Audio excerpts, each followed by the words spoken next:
Capital One versus Bank of America. Which bank account should you get? In this video, I will explain each and everything so you can form a better opinion about each and everything, right? Regarding both the bank and which one is better for you. So, Capital One is a good online bank with access to in-person support. How does it compare to the Bank of America, right? So, I will explain each and everything. Capital One offers competitive rate on this saving account, right? So you can just go and click on check and saving and you will find all the information regarding it. The interest checking has several overdraft option in case of accidental overdraw.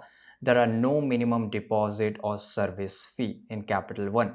While Bank of America is one of the largest bank in USA, we all know, with approximate 4,300 location and 17,000 ATMs, right? It has a wider, area where Bank of America covered. So, or it is available everywhere, right? So it doesn't become very difficult where you can find it. It is also known for good customer service with extended hours, which is better for us.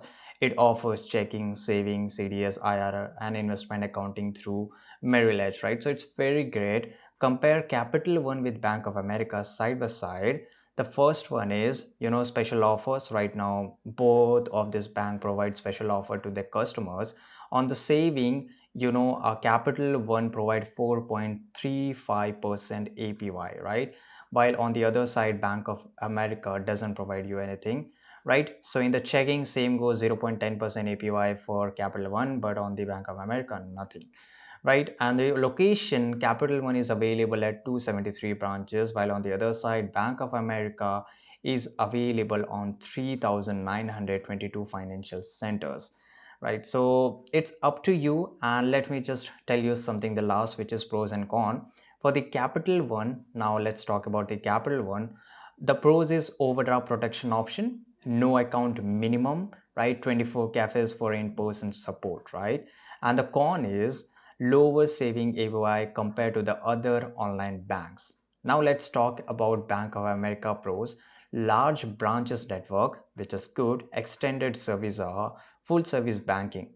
But there are three cons which is I don't like about Bank of America. The first one is it charges us monthly fee and the lowest interest rate, many miscellaneous banking fees, and there is a lot of hidden charges which I don't like about this.